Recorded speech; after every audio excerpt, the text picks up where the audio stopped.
Friends welcome back to my channel Mohini Murali vlogs అండి। ఈ వీడియోలో కనిపిస్తున్న ఈ డిజైనర్ ట్రెండింగ్ హ్యాండ్స్ ఎలా కట్ చేసుకొని స్టిచ్ చేసుకోవాలో చూద్దాము। ముందుగా లైనింగ్ ని అయితే కట్ చేసుకోవాలండి। లైనింగ్ ని ఇలా హ్యాండ్ షేప్ లో కట్ చేసుకున్న తర్వాత హ్యాండ్ హైట్ వచ్చి 7 ఇంచెస్, చంక డౌన్ కోసం 3.5 తీసుకున్నాను। చంక లూస్ వచ్చి 8 ఇంచెస్ అండి। కింద హ్యాండ్ లూస్ వచ్చి 5.5, 2 ఇంచెస్ ఎక్స్ట్రాగా ఖర్చు కోసం తీసుకొని మెయిన్ పీస్ని కూడా సేమ్ అదేలాగా కట్ చేసుకోవాలి। ఇప్పుడు డిజైన్ కోసం 2.5 ఇంచెస్ వెడల్పు, 3.5 ఇంచెస్ పొడవు ఉండేలాగా డ్రా చేసుకోవాలండి। కింద వైపు కూడా 2.5 ఇంచెస్ డ్రా చేసుకొని ఇలా బాక్స్ లాగా డ్రా చేసుకొని రౌండ్ లాగా తీసుకోవాలండి। ఇలా తీసుకున్న దాన్ని ఇలా కట్ చేసుకోవాలి। దీన్ని ఇప్పుడు మెయిన్ పీస్ పైన పెట్టి సేమ్ మెయిన్ పీస్ని కూడా కొంచెం ఒక 1/2 ఇంచ్ ఎక్స్ట్రాగా వదిలి కట్ చేసుకోవాలండి। ఇలా కట్ చేసుకున్న దాన్ని హ్యాండ్ ఎలా స్టిచ్ చేసుకోవాలో చూద్దాము।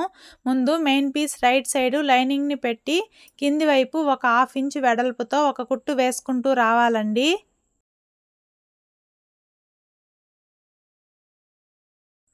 ఇప్పుడు రౌండ్ షేప్ కట్ చేసుకున్న దగ్గర ఒక 1/2 ఇంచ్ వెడల్పుతో కుట్టు వేసుకుంటూ రావాలి। పీస్ని సాగదీయకుండా వేసుకుంటూ రావాలండి। మనం పీస్ని సాగదీసి వేసినట్లయితే వెడల్పు ఎక్కువ వచ్చేస్తుంది। ఇప్పుడు ఎక్స్ట్రాగా ఉన్న మెయిన్ పీస్ మొత్తం కట్ చేసుకొని ఆ రౌండ్ షేప్ చుట్టూ కూడా చిన్న చిన్న కట్స్ అనేటివి ఇచ్చుకోవాలి। ఇప్పుడు హ్యాండ్ని ఇలా రివర్స్ చేసుకోవాలండి। హ్యాండ్ని ఇలా రివర్స్ చేసుకొని కింది వైపు పై కుట్టు అనేది వేసుకోవాలి। లైనింగ్ని నీట్గా అడ్జస్ట్ చేసుకొని పై కుట్టు అనేది వేసుకుంటూ రావాలి। ఇప్పుడు రౌండ్ షేప్ దగ్గర కూడా పై కుట్టు అనేది వేసుకోవాలండి।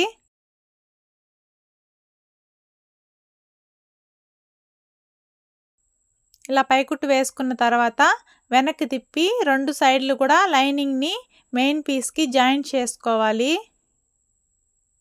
ఇలా జాయింట్ చేసుకొని ఎక్స్ట్రాగా ఉన్న మెయిన్ పీస్ మొత్తం కట్ చేసుకోవాలండి। ఇలా స్టిచ్ చేసుకున్న తర్వాత డిజైన్ కోసం ఆపోజిట్ కలర్ క్లాత్ తీసుకొని 6 ఇంచెస్ వెడల్పు, 14 ఇంచెస్ పొడవు, డబుల్ ఫోల్డింగ్ పైన క్లాత్ 14 ఇంచెస్ పొడవు ఉండాలండి।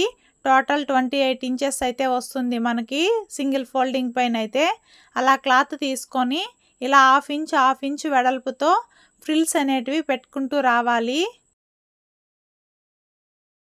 ఈ డిజైన్ కోసం ఇలా ఆపోజిట్ కలర్ క్లాత్ తీసుకుంటే బాగుంటుందండి చూడడానికి। ఫ్రిల్స్ అనేటివి ఒకే లెవెల్లో పెట్టుకుంటూ రావాలి। 1/2 ఇంచ్ వెడల్పు ఉండేలాగా పెట్టుకుంటూ రావాలండి। ఇలా 1 సైడ్ మొత్తం ఫ్రిల్స్ పెట్టుకున్న తర్వాత రెండో సైడ్ కూడా ఫ్రిల్స్ అనేటివి పెట్టుకోవాలి। ఫస్ట్ ఎటువైపు అయితే మళ్ళిచ్చి పెడతామో కింది వైపు కూడా అదేలాగా మళ్ళిచ్చి పెట్టాలండి। కరెక్ట్గా ఆ ఫోల్డింగ్ని ఇలా పట్టుకొని ఫ్రిల్స్ అనేటివి పెట్టుకోవాలి। మీలో ఎవరైనా నా ఛానల్ని కొత్తగా చూస్తున్నట్లయితే ప్లీజ్ సబ్స్క్రైబ్ చేసుకోండి ఫ్రెండ్స్। వీడియో నచ్చినట్లయితే లైక్ చేసి కమెంట్ చేయండి।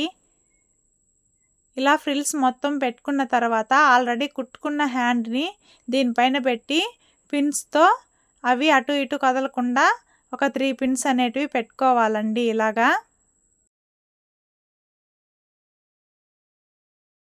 కరెక్ట్గా మిడిల్లోకి పెట్టి ఒక 1/2 ఇంచు పైన ఎక్స్ట్రాగా ఉండేలాగా పెట్టి చుట్టూ కుట్టుకుంటూ రావాలి। ఆ ఎక్స్ట్రాగా ఉన్న పై పార్టు మళ్ళీ కట్ చేసుకోవచ్చండి। ఇలా కుట్టుకున్న తర్వాత పిన్స్ మొత్తం ఇలా తీసుకొని ఇప్పుడు ఆల్రెడీ మనం ముందుగా కట్ చేసుకున్న లైనింగ్ పీస్ని దానిపైన పెట్టి జస్ట్ షేప్ కోసం ఎక్స్ట్రాగా ఉన్న పీస్ మొత్తం కట్ చేసుకోవాలి। ఇప్పుడు ఆ రౌండ్ షేప్ చుట్టూ కూడా ఇలా లేస్ అయితే పెట్టి స్టిచ్ చేస్తున్నానండి।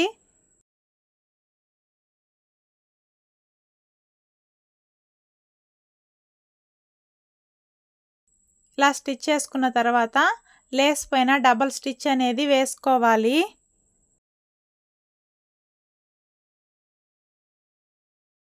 ఫైనల్గా మన డిజైనర్ ట్రెండింగ్ హ్యాండ్స్ అయితే రెడీ అయిపోయినాయి ఫ్రెండ్స్।